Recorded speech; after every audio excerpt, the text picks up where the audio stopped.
Good morning, জয় সিয়ারাম। আজকের ভিডিওটা খুব ইন্টারেস্টিং, আমি তোমাদের সাথে শেয়ার করছি। আমি আর আমার মাসিমণি চলে গিয়েছিলাম জন্মাষ্টমীর দিন বিকালে আমার মামা বাড়ির পাশে হনুমান মন্দিরে। আর বাইরের পরিবেশটা দেখো কি সুন্দর। মামা বাড়ির পাশে হলেও আমি কিন্তু এই নিয়ে দুবার ওখানে গিয়েছি, 4-5 বছর আগে একবার গিয়েছিলাম। তো দিনটা ছিল শনিবার, ভাবলাম যে খুবই ভিড় হয়, কেন কি হনুমান মন্দিরে মঙ্গলবার শনিবার একটু বেশিই ভিড় হয়, কিন্তু যেহেতু জন্মাষ্টমী ছিল তাই অল্প ভিড় ছিল। তারপরে মন্দিরে যা যা লাগে সব কিছু কিনে নিয়ে আমরা জাস্ট ভিতরে ঢুকবো, তখন দেখি একজন আছেন, তার জন্য একটু বিস্কুট কিনলাম। তারপরে চলো তোমাদের ভিতরটা দেখানো যাক। আর এই দেখো ভিতরের পরিবেশটা খুব সুন্দর আর শান্ত, নিরিবিলি, চারিদিকে পরিষ্কার পরিচ্ছন্ন, খুব সুন্দর।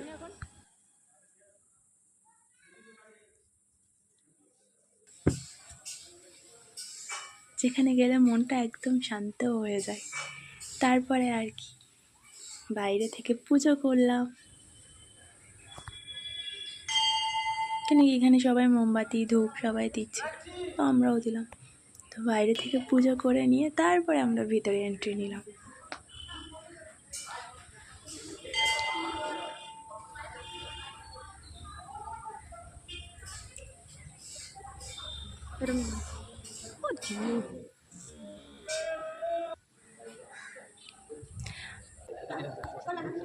তারপর আমাদের এখানে একটা ধাগা পরিয়ে দিয়েছে, যেটা 21 দিন পরে রাখতে বলেছে।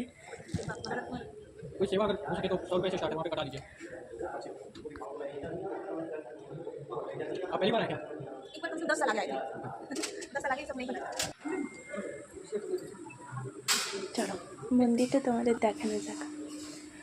যদিও এখানে ফটো তোলা ভিডিও করা নিষিদ্ধ ছিল, বাট আমি পারমিশন নিয়েই করেছি।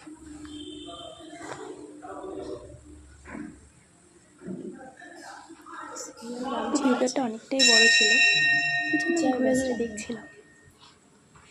এখানে হনুমানজির মূর্তি পিকচার অনেক লাগানো ছিল।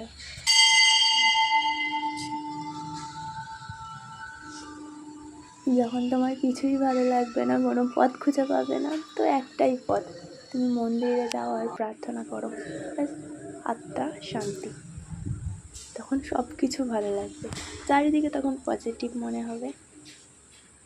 এই একটাই পথ, ওম শান্তি। তারপর আমরা মন্দির পরিক্রমা করলাম 7 বার, দেন ওখানে বসে হনুমান চালিসা পাঠ করলাম। তারপর সন্ধ্যা আরতি শুরু হলো।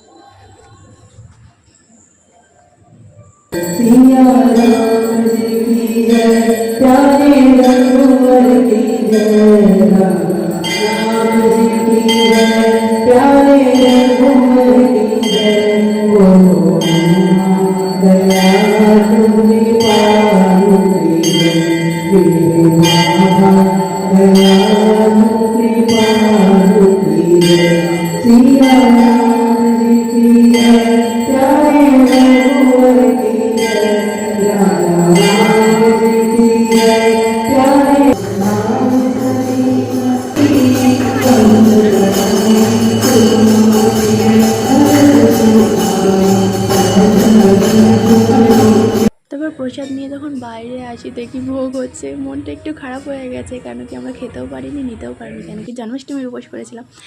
তারপরে বাড়ি চলে গেলাম। তো দেখা হচ্ছে পরের দিনে নতুন একটা ব্লগে। সবাই ভালো থেকো, টাটা।